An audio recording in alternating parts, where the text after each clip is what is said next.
My mom wants to have a talk after kicking me out 2 years ago in favor of her boyfriend who bullied me in high school. Original post. My dad passed away when I was only 1. It's been me and my mom ever since. As you can guess, my mom and I were very close. When I was a sophomore in high school, my mom got a part-time job as a gym teacher at my school. I supported her when she asked if I would be comfortable with it. It was extremely uncomfortable when guys would make comments on my mom's appearance. It also gave ammo to Brad, who bullied me in high school. He would make inappropriate comments about her towards me. Brad was a year ahead of me, so I thought I was finally rid of him after he graduated. I was wrong. When I became a senior, my mom started going out very often. Initially, I was happy for her because I wanted her to find someone nice. However, it came to a point where barely got any time together. To be frank, I thought she was avoiding me. This was because whenever I tried to make plans with her, she had already made plans before. I sort of kept it to myself because I didn't want to come off needy. I didn't complain when she missed my birthday because she was out all night. When she tried to apologize the next day, I told her it was ok. After 6 months of this behavior, I decided to take action. I asked my mom if we could have dinner together, just the two of us. She said she was too busy. I got fed up and told her to stop ignoring me. She said that she wasn't ignoring me, but that she had a life to live. That really hurt me a lot. Out of anger, I started to ignore her for a few days. After those days passed, she finally apologized to me. However, she said she needed to talk to me about something important. She wanted to introduce me to her boyfriend at dinner. She didn't sound excited about it. It sounds like she almost dreaded it. When the door rang, my mom opened it up and introduced the guy to me. I was in extreme shock. It was Brad. I almost screamed at my mom, asking her what is he doing here. Brad came forward to acknowledge that this situation was uncomfortable, but he's sorry for how he treated me in school and that he really cares about my mom. My mom asked us to sit and let her explain how this all happened. I remember screaming, "I don't give a screw about your explanation. You tossed me aside for this piece of shit. You're a pathetic excuse of a mother." My mom then defended him when said, "Don't you dare call them that." She then said she tried to accommodate everyone in this tough situation by keeping the relationship away from me. She then said, "Like it or not, Brad is here to stay. If you don't like it, you're more than welcome to leave." I packed my bags right there and then. I called my grandma and told her about the whole situation. She drove to my house and confronted my mom. After a shouting match between them, I left with my grandma. My mom tried calling me several weeks after, but I blocked her. She tried to visit me, but I called the cops on her. After that, she sort of gave up. It had been 2 years since I'd heard from my mom. Then I get a call from her yesterday. She said it's urgent and we need to meet up. I don't know if I should go. Now for the top of comments before reading the update. Very creepy, your mom is dating someone your age who was presumably her student. Seems like an inappropriate relationship before you even consider he bullied you. If you feel comfortable going to see her, then maybe you and grandma can both go together. Otherwise, just tell her she can talk to you on the phone or message, etc. My grandma offered to come with me. She can tell you over the phone. It's probably going to be some sob story about how Brad left her and how she now realizes she was wrong, and blah blah blah. Now, for the update. Well, curiosity got the best of me. There was also a burning desire to unload on her. I finally texted back my mom asking where should we meet. She said we could meet for lunch at the restaurant at 12:00 p.m. I didn't have any class today, so I was good to go. When I arrived at the restaurant, I heard some woman scream my name. It was my mom, who I haven't seen for 2 years. She asked how was I and said she would hug me, but said she knew I would reject it. Her voice was shaking when she asked me to follow her to her table. Unsurprisingly, Brad was sitting there. He didn't even look me in the eye as we sat down. He just nodded his head as if to simply acknowledge my arrival. As my mom sat down, she started shooting out multiple questions. What you've been up to? Are you in school? How's it going? I got annoyed and told her stop wasting my time with these questions. What do you want from me? She responded, well, before we tell you, can we explain how all of this happened? I said sure. For those of you asking me to get her ass in trouble with the school board, I hate to break it to you, but they never interacted with each other when Brad was in school. Brad only knew about her because his friends would take pictures of her before gym class started and share them with everyone. It was Brad who approached her at a bar. She didn't recognize him. So he told her he went to the high school she works at and graduated recently. My mom was lonely and jokingly told him she wouldn't tell anyone that he wasn't 21 as long as he hung out with her. They exchanged numbers and made a promise to hang out with each other. She said she knew that I wouldn't be comfortable with her seeing a peer of mine, so she kept it a secret and convinced herself it was going to be a short and casual relationship. Eventually, the relationship got serious. When she was hanging out at his house, she asked him about introducing him to me. He told her it wasn't a good idea. She responded by saying, "I'll get over the age gap relationship." He was forced to come clean about the relationship I had with him in high school. That's when my mom started tearing up and her voice was shaking. She said she was in shock about what she had done. She couldn't sleep at night because of the guilt. She couldn't even look at me without feeling immense guilt. She had him blocked on her phone. After a week, he sent him a message on Facebook to at least meet him once. She obliged. He showed up with roses and begged for forgiveness. He even said he'll apologize to me in person and that he's a changed person. She took him back. The next was the day she invited him to dinner. My mom burst into tears and begged me to forgive her for hurting me. She then said these 2 years have been painful for her. Finally, Brad spoke and admitted she misses you like crazy, dude. She still needs you in her life. My mom said, "I am sorry for being an awful mother. We want to make it up to you. We're moving to California, and we want you to come with us. We will foot the bill for your education and everything else. You won't have to work at all. You'll have a permanent place in our home." I don't know what the hell came to me, but I started laughing like crazy. Like a madman. It was the most ridiculous proposition. Now, this is what makes me the monster. This is what I really came there for. After I calmed down, this is what I said to her. "Mom, you must be the most delusional see if you think I'll ever forgive you. You are dead to me for good. The only acknowledgement you'll get from me is me pissing on your grave when you pass away." Then she was hysterically crying. I got up from the table and left the restaurant. Only a minute after walking to the parking lot, I hear my mom screaming at Brad to stop following me. I really wanted this confrontation. The moment he grabs my shirt, I turn around and sucker punch him in the face. He drops on the road with his mouth bleeding. My mom comes to physically restrain him from hurting me until he calms down. I told them, "This is what I think about your proposal." It's been 4 hours now after the incident. I know deep down I should be ashamed of myself, but I feel amazing inside. I don't know if adrenaline can last that long. It feels like I took my power back. What does a guy do that's only a year older than you to make that kind of money to pay your college? If it's your mom, wouldn't she already have that saved or set up? Just weird.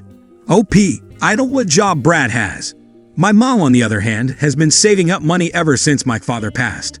I remember telling if I got good grade, she'll take out a loan for me to pay for my school and pay it back herself.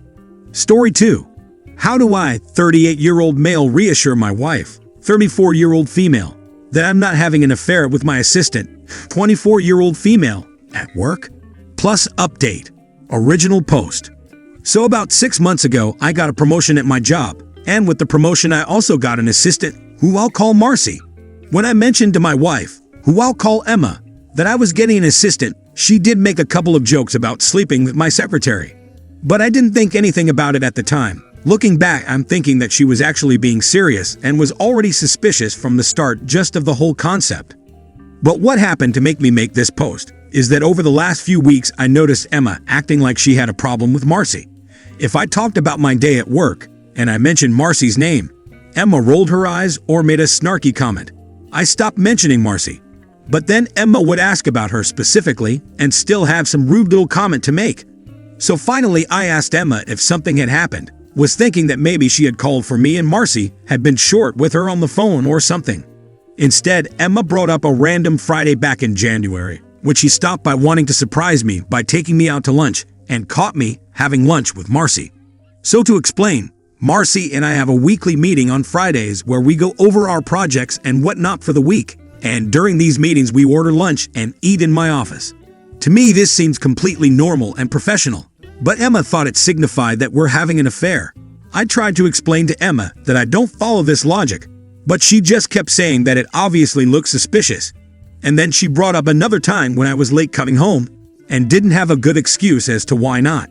I don't even remember the night that she's talking about. I can only assume I was late because of traffic or something like that, because I certainly wasn't cheating on her or doing anything else nefarious.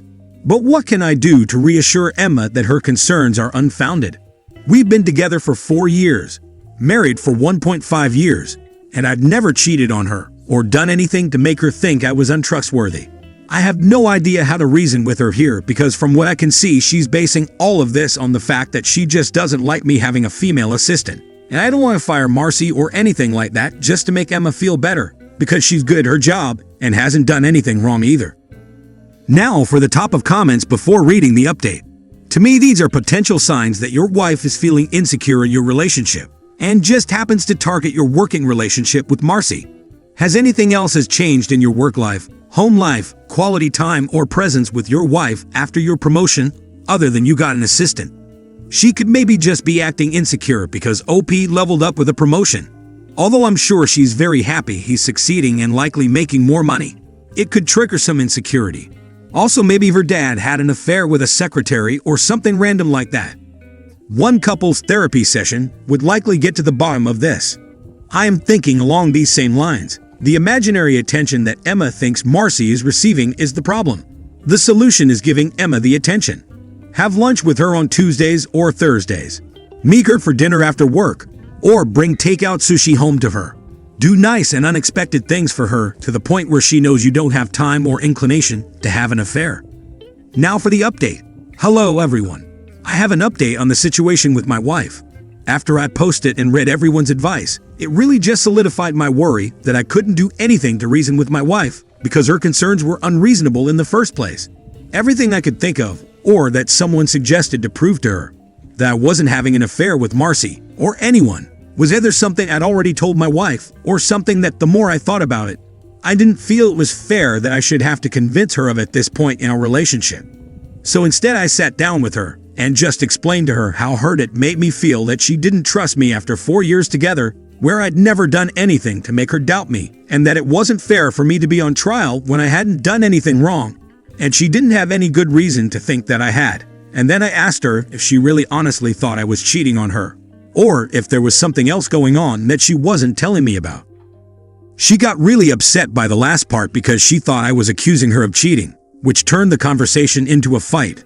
But then afterwards, she at least finally understood how I felt. And then after that, she apologized and actually started talking to me about what's been going on in her head lately. So long story short, there were really 3 factors that were making my wife insecure about my working relationship with Marcy.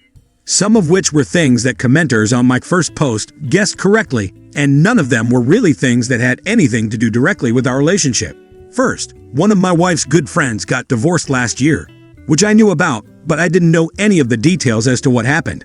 My wife told me that the cause was her husband having an affair with the co-worker that he told his wife not to worry about.